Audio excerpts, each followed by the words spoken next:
구약성경 이사야 9장 말씀 2절로부터 7절까지가 되겠습니다.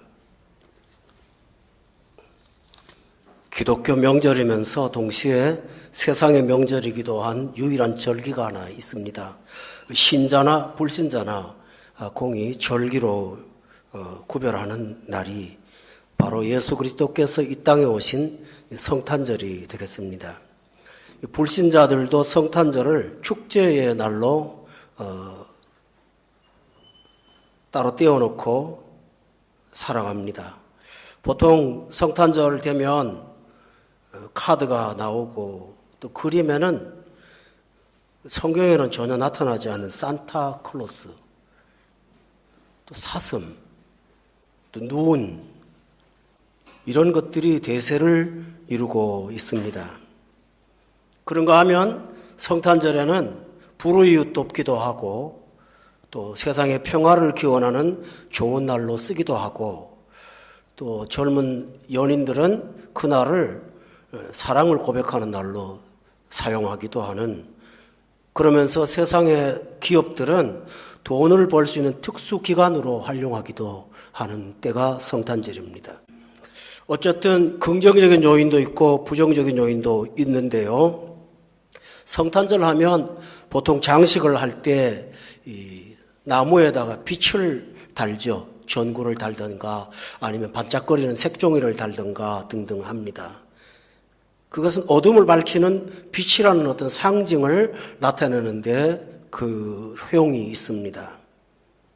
12월 25일 전 세계가 예수님의 성탄날로 지키는 그날은 실제로 예수님이 태어난 날이 아닙니다. 그래서 이 문제로 인해서 기독교 안에 어떤 종파들은 그 날을 갖고 왈가왈부하는데요. 우리가 성탄절을 예수님의 탄생의 특정한 날이 아님에도 불구하고 구별하는 것은 그 날보다 중요한 것은 그날의 의미가 더 중요하기 때문입니다. 그런데 왜 하필이면 12월 25일로 정했는가? 그것은 지중해와 유럽이 한 해 가운데 12월 25일이 가장 어둡고 해가 짧은 날입니다. 그래서 가장 어두운 때에 빛이 필요한 것을 드러내기 위해서 성탄절을 12월 25일 날로 정하고 어둠 속에 빛이 비추었다는 사실을 성탄절이 가르쳐주고 있습니다. 그런데 정작 어둠 속에 있는 사람은 어둠을 잘 모릅니다. 여러분 극장에 혹시 가본 경험 있으신가요? 처음 들어갈 때는 눈앞이 잘 보이지 않습니다. 시간이 가다 보면 어둠에 익숙해져서 옆 사람도 알아보고 길도 알아볼 수가 있게 되면서 밖에 나오면 눈이 너무 부시죠. 이것처럼 세상이 어둡다고 말할 때 사람들은 그 어둠이 어떤 어두움인지를 잘 모르고 있습니다. 그래서 오늘 본문은 예수님이 오실 때 빛으로 오셔야 되는 까닭, 그 흑암이 무엇인가를 성경을 통해서 이사야를 통해서 말씀하여 주고 있습니다. 그것은 뭐냐 하면 본문 9장 2절에 보니까 흑암에 대한 설명을 하면서 사망의 그늘진 땅이라고 표현하고 있습니다. 여러분, 빛이 안 들어와서 그늘진 정도가 아니고 이것을 사망의 그늘이라고 표현하고 있습니다.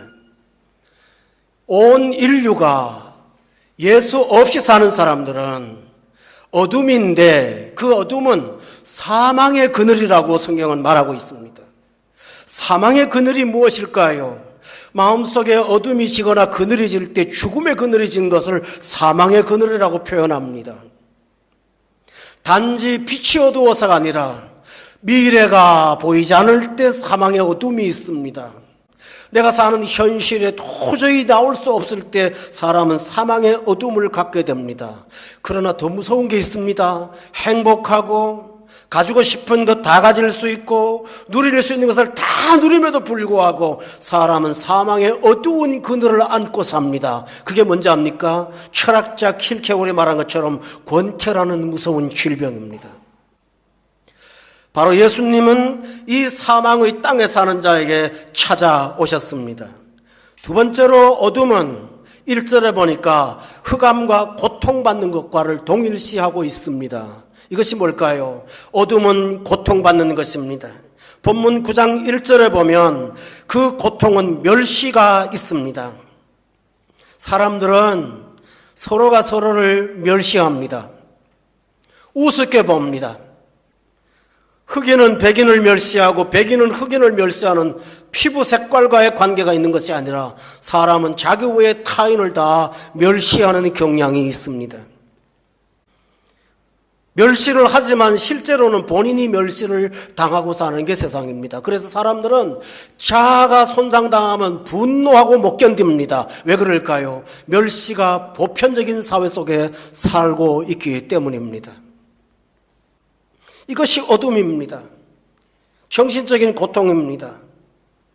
누구나 다 가지고 있습니다.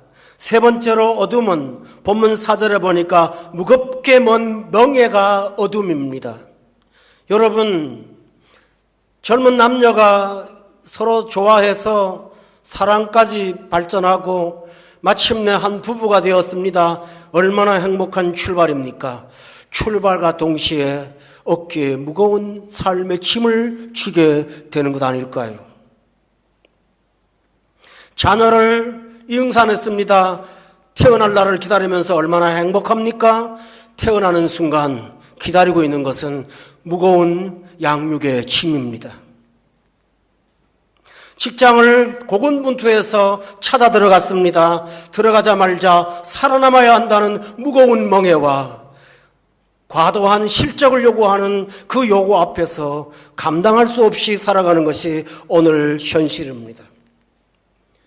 무엇보다 중요한 것은 우리는 지나온 세월을 살아오면서 죄의 짐을 본인이 스스로 만들어 지고 살아가는 사람이 인간입니다. 그러므로 이것이 바로 어둠입니다. 본문 4절에 보면 멍에를 맸을 뿐만 아니라 어깨에 채찍이 있다는 말이 뭘까요? 나 혼자 사는 것도 버거운데 이 세상 삶은 사람을 재촉합니다. 채찍을 때립니다. 더 빨리 가라고 말합니다. 시속 30km 달리던 말을 40km 달리라고 하고 신기록을 만들면 그걸로 끝나는 것이 아니라 50km를 달리라고 합니다. 연말이 되면 본국에 돌아가서 연말 결산하는 대회를 하지요. 원래 엄청난 실적을 만들어서 보고하는데 그 보고를 들은 경영진은 이만하면 됐어, 내년에는 하향으로 목표를 조정하자라고 할까요? 아닙니다. 또 채찍을 때리지요. 원래 이만큼 했으니 내년에는 조금 더 하지 그래. 오히려 실적을 좋게 세운 사람을 앞에 세워서 부당한 사람들에게 그 무거운 짐을 더 어깨에 매는 어깨의 채찍이 이 세상의 특징입니다. 본문 4절에 보면 어깨의 채찍은 내가 벗어날 수 없는 압제자의 막대기라고도 표현을 했습니다. 먹고 살려니까 조직 속에서 머리 수그려야 되고요. 내가 총각 때, 젊을 때, 어린아이 때 같으면 절대로 하지 않았던 일들을 우리는 어쩔 수 없이 하면서 살아가는 것은 그 압제자의 손에서 어찌할 수 없는 삶을 살기 때문입니다. 그러나 중요한 여러분, 지금까지 어둠을 한번 보면 공통점이 하나 있습니다. 그것은 나와 상관없이 외부에서 다가오는 압박과 어둠이라는 사실입니다. 그러나 성경은 그 출발이 외부가 아니라 우리 자신에게서부터 나왔다고 말씀하고 있습니다. 9장 1절에 보면 하나님께서 스불론 땅과 납달리 땅이 멸시를 받는 것을 보았다고 하지 않고 멸시를 당하게 하셨다라고 되어 있습니다. 굉장히 중요한 내용입니다. 지구온난화 때문에 북극의 얼음이 녹고 그걸로 생태계가 지금 교란이 일어나고 있어서 삶의 위기가 환경이나 기온을 통해서도 오고 있습니다. 그런데 그 지구온난화의 주범이 어디에서 온지를 아십니까? 과학자들의 공식적인 발표가 있습니다. 그것은 전 세계의 키우는 소의 방귀 가스, 그게 사람의 생명을 위협할 정도입니다. 육식을 즐기는 사람들은 개체를 조절하지 않고 육식을 즐기는 사람들한테 팔아먹기 위해서 넘쳐나는 가축들을 기르면서 결국 그것이 사람의 생명을 앗아가는 생태계의 위험으로 우리에게 부메랑이 되어서 돌아오고 있습니다. 여러분, 저는 뭔 얘기를 하는 것입니다. 실제 우리의 삶은 우리가 저질러 놓은 행위가 외부의 조건이 돼서 우리의 삶을 고통스럽게 하는 일들이 너무나 많이 있습니다. 그러므로 외부의 문제를 피해서 나간다고 한들 이 어둠을 벗어날 수 있는 사람은 없습니다. 왜냐하면 생산자가 바로 자기 자신이기 때문입니다. 자신을 떠나지 않고서야 그 문제를 해결할 수가 없습니다. 불교도 이 사실을 압니다. 그래서 하는 말이, 불교가 하는 말은 무아에 들어가라. 무아가 뭔지 압니까? 한문으로 없을 무자, 아자는 자아자자입니다. 본인이 존재가 사라져 버려야 이 문제가 해결된다. 굉장한 모순이에요.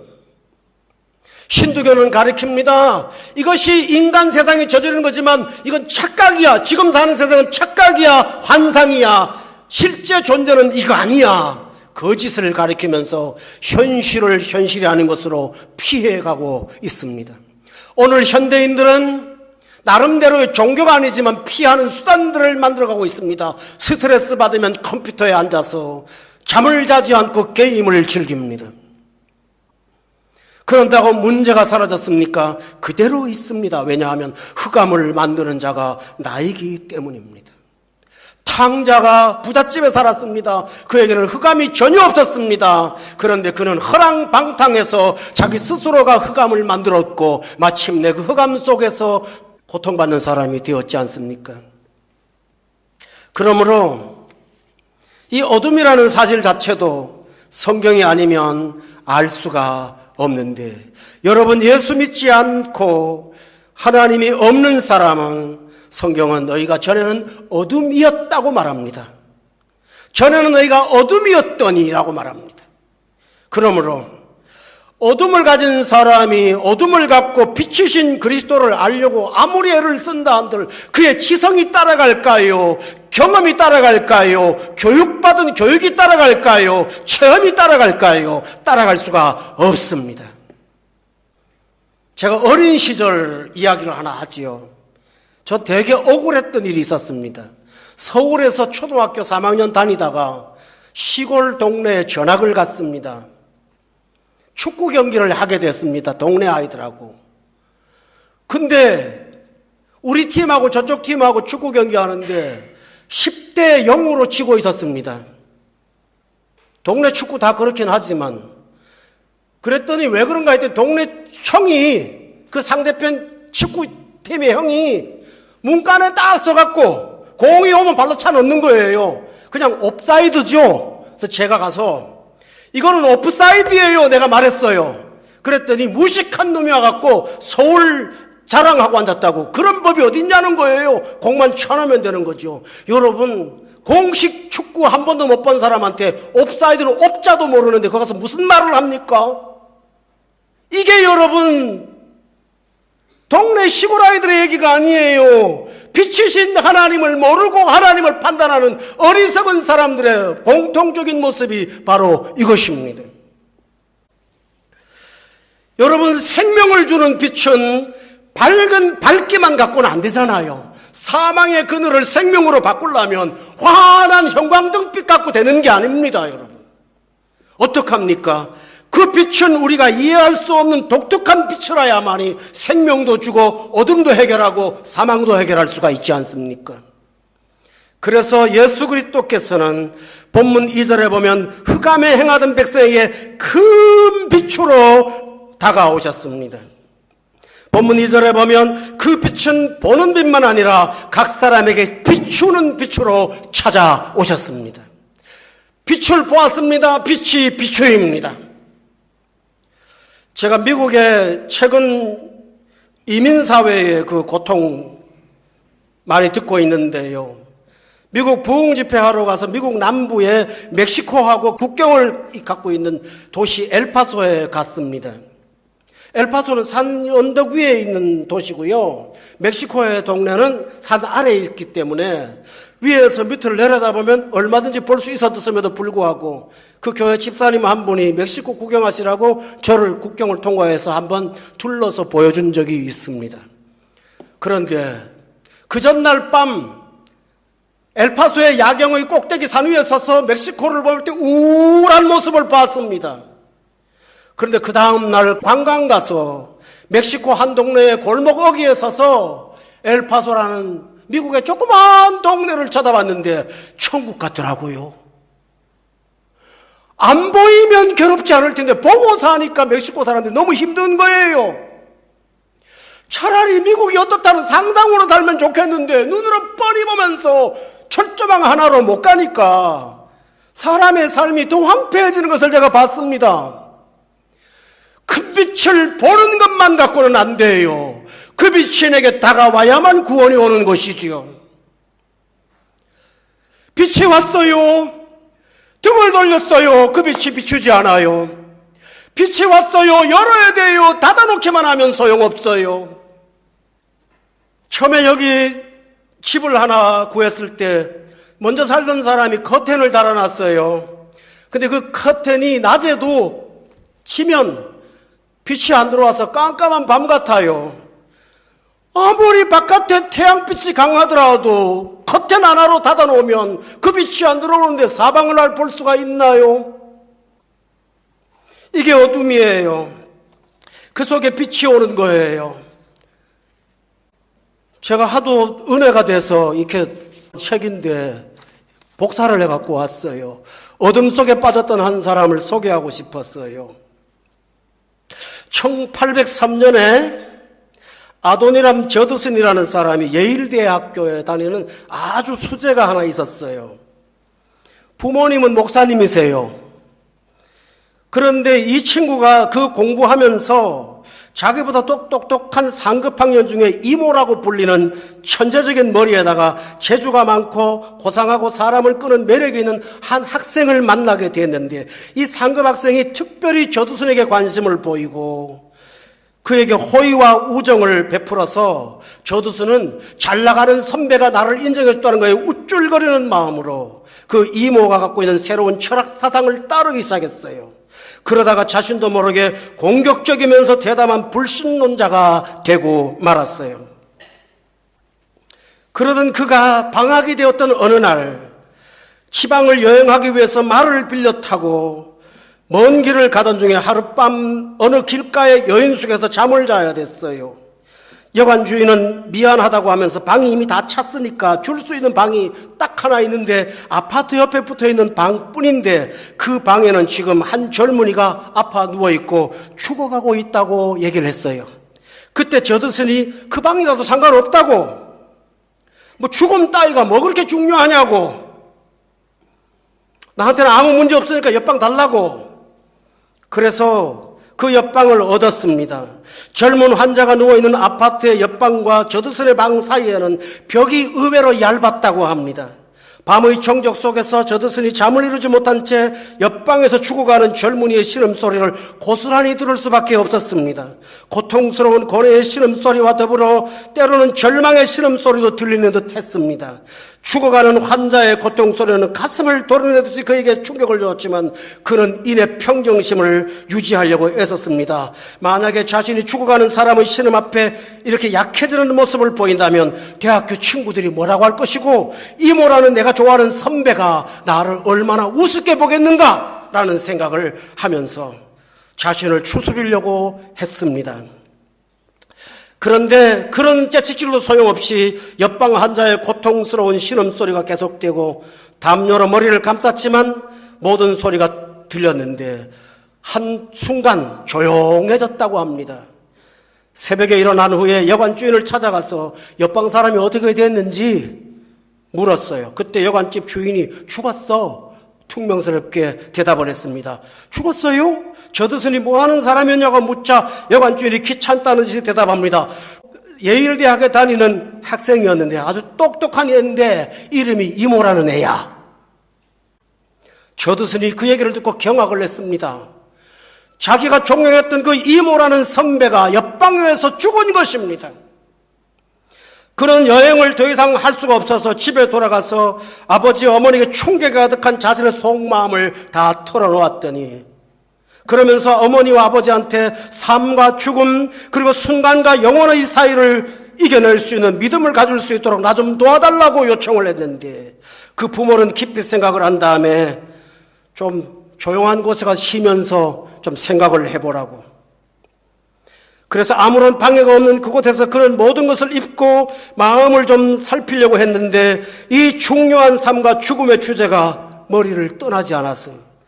마침내 죽음의 문제를 해결하시는 예수 그리스도, 그분을 향하여, 어린 시절 믿었던 그 주님을 향하여 자신의 마음을 돌이키고 그리스도 안에서 새로운 피조물이 되어 세상을 다시 시작한 사람. 그래서 이 사람을 통해서 저 버마 미얀마가 복음화되는 위대한 기독교 역사가 일어났다고 합니다. 여러분, 어쩌면 이모라는 선배는 그 저드슨을 살리기 위해서 죽이신 하나님의 생명이었다고 저는 생각합니다.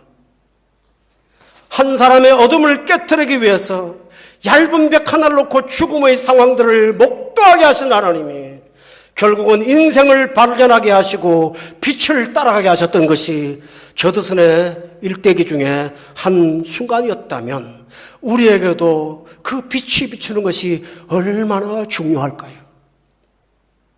그런데 빛이 어떻게 옵니까? 저 하늘에서 떠던 섬광처럼 올 수 있는 게 아니죠. 그 빛이 오시는 방법은 특이했습니다. 본문 6절에 보니까 한 아기가 우리에게서 났습니다. 그것이 빛이 오는 방식이었습니다. 요한복음은 가르쳐서 말합니다. 참빛, 그 세상에 와서 각 사람에게 비추는 빛이 있었나니, 주님은 참빛이었고 세상에 오신 빛이었고 각 사람에게 비추는 빛이었다고 말씀하고 있습니다.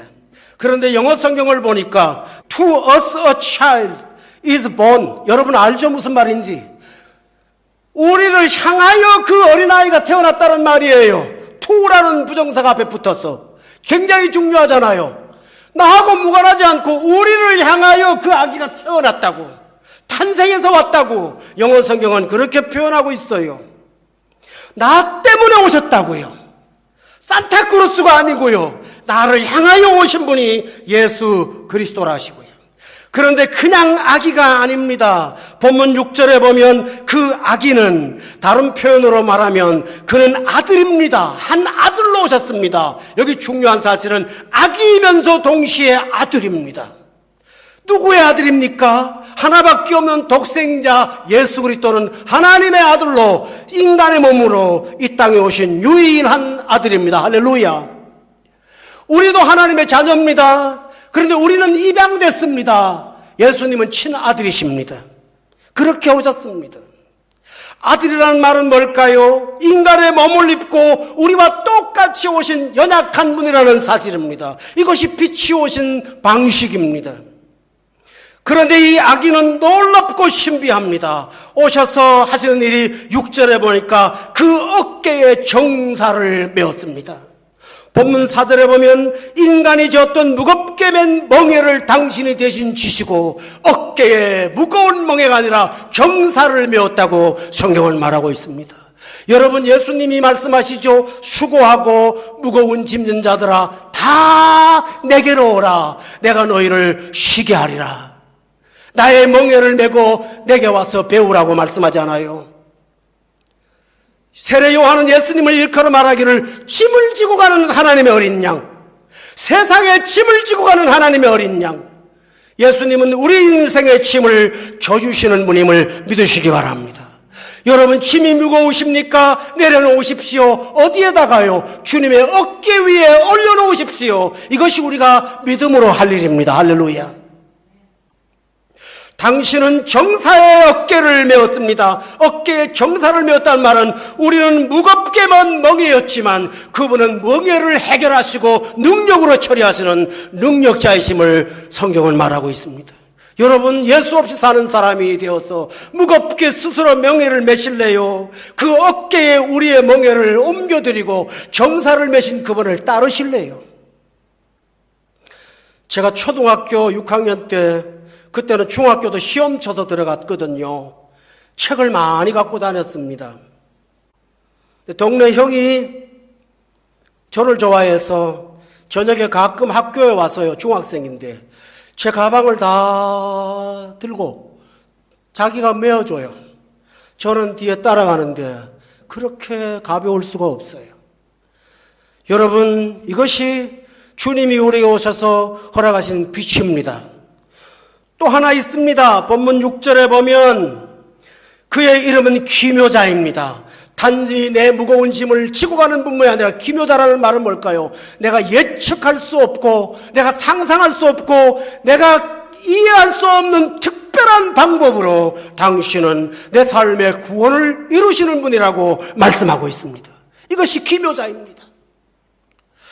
예수 그리스도를 제대로 알지 못하는 사람은 뭐 이래 앞뒤가 안 맞아, 모순이 많아, 따지고 재고 계산하고, 예수님을 만나고 제대로 아는 사람은 날마다 놀람과 경입니다.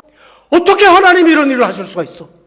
어떻게 이런 인생이 살 수가 있어? 내 힘으로 도저히 할 수 없는 일을 어떻게 하나님이 이렇게 하셨어? 할렐루야. 그것이 뭘까요? 기묘입니다. 내 머리로는 해결 안 되는데 성경을 펼쳤더니 그 구절 속에서 내 마음을 끌고 가시는 하나님의 지혜가 있지 않습니까? 그래서 예수 그리스도는 말하기를 나는 곧 길이요 진리요 그리고 그 길과 진리를 따르면 생명이라고 말씀하신 것입니다. 이것이 주님이십니다. 여러분, 살다가 답답하면 전화해서 누군가에게라도 말하면서 이거 좀 어떻게 하면 좋아 하고 조언을 구하지 않습니까? 그때 조언을 받는 사람도 해결해 줄 수가 있나요? 못해요. 주님 앞에 나가면 그분은 내 무거운 짐을 당신의 어깨에 메버리시고 기묘한 방식으로 우리의 삶을 해방으로 이끄신다는 사실을 믿으시기 바랍니다. 그럼 머리만 써서 해결하실까요? 아니에요. 본문 4절에 보니까 압제자의 막대기를 주께서 꺾으세요. 미디아나 같이 하셨어요. 부모하고 학교 선생님하고 차이가 뭔지 아세요? 제가 선생 해봐서 아는데요, 학생들을 아무리 사랑해도요, 조언을 할 수 있고 기묘한 것까지는 아니지만 지혜를 쓸 수는 있지만요, 그 지혜에 필요한 부담감, 필요한 업무들을 감당하지 않습니다. 부모는요, 머리는 없어요, 지혜는 없어요. 그러나 자식이 문제 생기면 책임집니다. 싸웁니다. 우리 주님이 누구실까요? 머리만 잘 쓰는 분이 아니에요. 부처 좋은 사람이었죠. 그러나 문제가 많았죠. 그는 지혜와 기회만 짜냈습니다. 사람들 네가 해봐, 너 구원 받아봐, 네가 해봐, 전부 다 네가 합니다. 모든 종교가 그렇습니다. 주님은 내 문제를 어깨에 메시고 지혜를 주시면서 당신이 그 막대기를 꺾으시는 싸움꾼이심을 믿으십니까? 날 대신하여 싸우심을 믿으세요? 마귀에게 걸려서, 사탄에게 걸려서, 귀신에게 걸려서 무덤 사이에 방황하는 거라사의 광인들에게 찾아가서 이거는 귀신의 문제라고 말씀을 하시는 것이 아니라 그 속에 있는 악령을 추방시키셔서 영혼을 자유롭게 하시는 주님이 바로 예수님이십니다. 믿으십니까, 여러분? 이분이라고 이사야가 말합니다. 그분은 모사이십니다. 모사라는 말은 혼자 지혜를 쓰는 것이 아니라 나와 더불어 지혜를 쓰십니다. 내게 은혜를 주셔서, 내게 지혜를 주셔서 당신의 지혜를 옮겨주시고 그 지혜를 따라 살도록 하시는, 그래서 성경을 읽으면 시편 119편의 시자가 뭐라 합니까? 노인보다 지혜가 승하고 스승보다 똑똑하다고 말하고 있습니다. 할렐루야. 이것이 하나님의 하는 일이에요.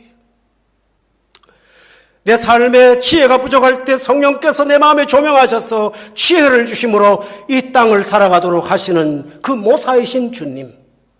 그뿐만 아닙니다. 여러분 6절에 앞에 보면 그분은 악이에요. 그런데 밑에 보면 전능하신 하나님이고 영존하시는 아버지라고 했습니다. 이 존재의 신비를 여러분이 어떻게 설명하실래요? 아기고 아들인데 앞에는, 뒤에는 영존하시는 아버지고 전능하신 하나님이고 평강의 왕이세요. 이 신비를 어떻게 설명하실래요, 여러분들이요? 우리는 이해할 수 있습니다. 예수님이 하시는 구원은 겉으로 볼 때는 한 아기에 불과하고 매우 약하기 짝이 없습니다. 그러나 당신이 하시는 일은 전능자의 일이시고 영존하시는 일이심을 믿으시기 바랍니다. 어린 아기로서 살아가셨지만 그분은 아비의 마음으로 영혼을 사랑하셨던 젊은 청년 중에 한 분이셨음을 여러분 기억하십니까? 젊은 예수님이지만 그분을 만나는 사람들은 영원한 보혜하신 아버지를 만난 것처럼 기뻐하고 좋아했던 것이 성경의 증언이들입니다. 바로 이 예수님이 이 세상에 오신 것입니다. 그는 그뿐만 아니라 본문 7절에 보면 정사와 평강의 더함이 무궁하게 하신다고 했습니다. 성도 여러분, 정사와 평강이라는 단어는 놔두고 돌아오도요, 하나 중요한 사실이 있습니다. 이 세상에서 무궁이라는 단어를 쓸 수 있는 사람이 있을까요? 주님만이 능히 그렇게 하십니다. 할렐루야. 7절에 보세요. 당신은 다윗의 왕자와 그의 나라에 군림했다고 그랬습니다. 여러분 잘 기억하시기 바랍니다. 이사야가 이 성경을 쓸 때는 주전 700년경, 다시 말하면 이스라엘의 왕정이 다 끝난 시대였습니다. 다윗의 왕정은 다시 돌아오지 않습니다. 그런데 그는 이 이야기를 하고 있습니다. 이게 뭘까요? 구원의 왕이신, 다윗의 자손으로 이 땅에 오신 참된 왕이심을 오늘 본문이 말씀하고 있습니다. 성도 여러분, 오늘 본문의 내용은 이미 완료된 것으로 말씀도 하시면서 7절 끝에 보니까 만군의 여호와의 열심히 일을 이루실 것이라고 말씀하고 있습니다. 오늘 이 말씀을 들으신 여러분, 딱 한 가지 하셔야 될 일이 있습니다. 성탄에 예수님에게 딱 한 가지 하셔야 될 일이 하나 있습니다. 그게 뭘까요? 오늘 본문에서 강조하는 강조점 중에 강조가 뭔지 아세요? 6절 끝에 보면 그분은 왕이세요. 7절에 보면 그분은 왕자의 그의 나라에 군림하시는 왕이세요. 성탄에 여러분이 하실 일은 여러분의 인생의 주인이 여러분이 아니라 그 주인 되신 자리 왕자의 예수 그리스도를 모시고 그분의 통치를 여러분이 받는 신하가 되는 것입니다. 할렐루야. 이것이 우리가 성탄에 할 일입니다. 예수님께서 이 땅에 오셨을 때 동방의 박사들이 예수님을 경배하러 와서 제일 먼저 한 말이 유대인의 왕으로 나시니가 어디 계시냐고 물었습니다. 그때 이 말을 듣고 있는 사람 중에 왕이 하나 있었습니다. 이름은 헤롯. 나도 가서 경배하게 해달라고 했습니다. 그리고 그 다음에 일어난 일들을 아십니까? 예수님의 나이를 기준으로 인해서 2살 미만의 어린아이들을 모두 다 몰살시켰습니다. 왜요? 왕을 노리니까. 자기가 왕인데 당신이 왕이라고 하니까. 오늘 우리는 예수님이 이 땅에 오신 거 인정합니다. 그분의 진리를 다는 아니지만 부분적으로 받아들입니다. 그 기준으로 세상도 바라봅니다. 그러나 문제는 뭘까요? 그분이 내 인생의 왕이십니까? 내 삶의 주인이십니까? 내 무거운 짐을 그분의 어깨에 올려놓으셨습니까? 그분의 모사를 따르십니까? 그분이 전능자라는 것을 신뢰하십니까? 날 위해서 막대기를 꺾으시는 십자가의 구원이심을 믿으십니까? 무엇보다도 그가 왕되심을 고백하십니까? 이것이 성탄을 맞이하는 우리가 주님 앞에 드릴 유일한 것이라는 사실을 기억하시기를 바랍니다.